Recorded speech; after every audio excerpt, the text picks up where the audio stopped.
Then your servant, my father, said to us, "You know that my wife bore me 2 sons. One left me." And I said, "Surely he has been torn to pieces, and I have never seen him since. If you take this one also from me, and harm comes to him, you will bring down my gray hairs in sorrow to Sheol. Now therefore, when I come to your servant my father, and the boy is not with us, then, as his life is bound up in the boy's life, when he sees that the boy is not with us, he will die, and your servants will bring down the gray hairs of your servant our father with sorrow to Sheol. For your servant became surety for the boy to my father, saying, If I do not bring him back to you, then I will bear the blame in the sight of my father all my life. Now therefore, please let your servant remain as a slave to my lord in place of the boy, and let the boy go back with his brothers. For how can I go back to my father if the boy is not with me? I feared to see the suffering that would come upon my father." Then Joseph could no longer control himself before all those who stood by him, and he cried out, "Send everyone away from me!" So no one stayed with him when Joseph made himself known to his brothers. And he wept so loudly that the Egyptians heard it, and the household of Pharaoh heard it. Joseph said to his brothers, "I am Joseph. Is my father still alive?"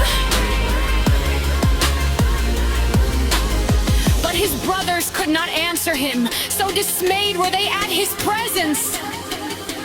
Then Joseph said to his brothers, "Come closer to me."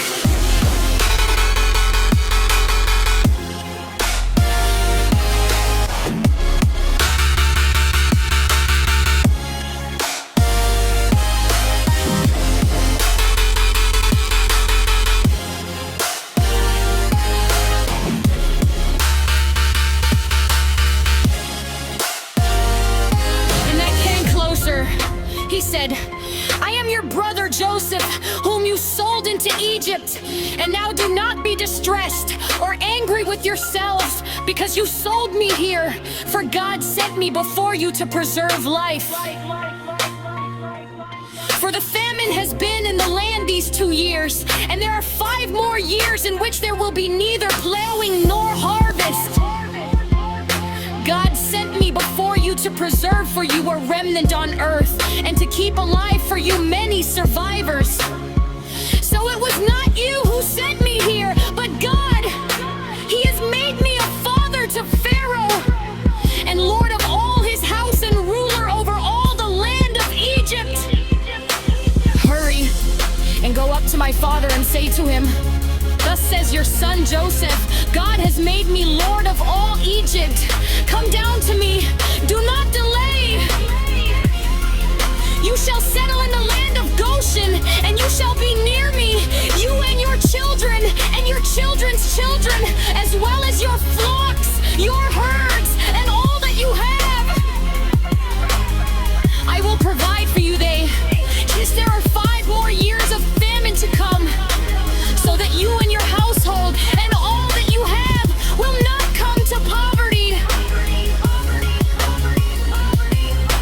And now your eyes and the eyes of my brother Benjamin see that it is my own mouth that speaks to you. You must tell my father how greatly I am honored in Egypt, and all that you have seen.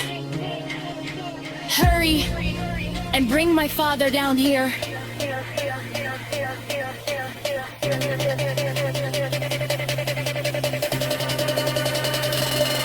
Then he fell upon his brother Benjamin's neck and wept, while Benjamin wept upon his neck.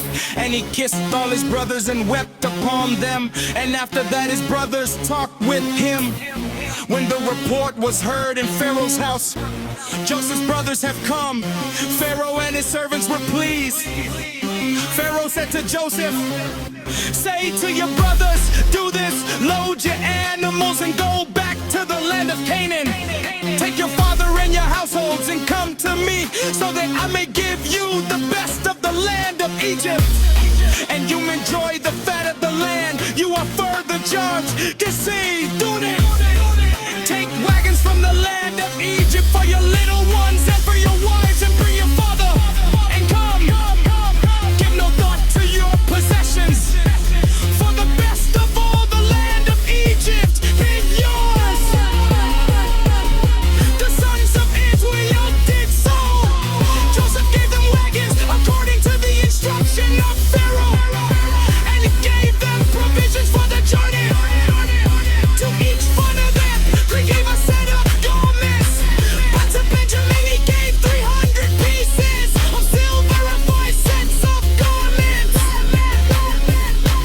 To his father he sent the following: 10 donkeys loaded with the good things of Egypt, and 10 female donkeys loaded with grain, bread, and provisions for his father on the journey.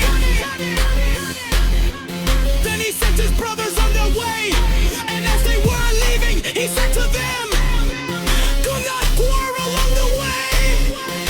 So they went up out of Egypt and came to their father Jacob in the land of Canaan. And they told him, Joseph is still alive. He was even ruler over all the land of Egypt. He was stunned, he could not believe them. But when they told him all the words of Joseph that he had said to them, and when he saw the wagons that Joseph had sent to carry him, the spirit of the father shared forth revived. Israel said, enough! My son Joseph is still alive! I must go and see him before I die! When Israel set out on his journey with all that he had, and came to Beersheba, he offered sacrifices to the God of his father Isaac. God spoke to Israel in visions of the night, and said, Jacob, Jacob. And he said, here I am. Then he said, I am God, the God of your father. Do not be afraid to go down to Egypt, for I will make of you a great nation there. I myself will go down with you into Egypt, and I will also bring you up again in Joseph's own hand. Shall close your eyes